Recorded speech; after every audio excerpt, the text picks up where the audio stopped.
Arrestations de passeurs, des migrants illégaux interceptés et des contrôles quotidiens le long de la frontière franco-espagnole. Voilà la réalité de la lutte contre l'immigration illégale dans les Pyrénées-Atlantiques, devenue la première porte d'entrée en France pour les clandestins.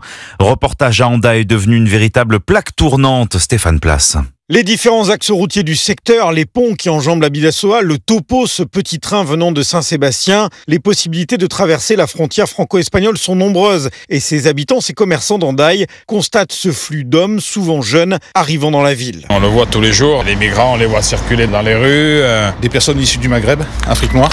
Après, nous, on n'a pas de soucis. On n'a pas de soucis avec eux. Ils sont discrets. Parce qu'ici, sur le pont, c'est plutôt la nuit. Beaucoup partent vers Bordeaux, vers Paris, tout ça. Contrôle permanent aux abords de la gare d'Hendaye, sur le pont de Béobi et au péage autoroutier de Biriatou. Monsieur, dame, bonjour. Contrôle de police. Ciblés par les policiers, les bus internationaux de transport, les fourgons aussi, que les passeurs remplissent sans état d'âme. Le commissaire Alexandre Coteau, le patron de la police aux frontières. Plusieurs affaires nous ont montré que des passeurs utilisaient des véhicules 9 places en général, qu'ils surchargeaient jusqu'à 23 passagers au total.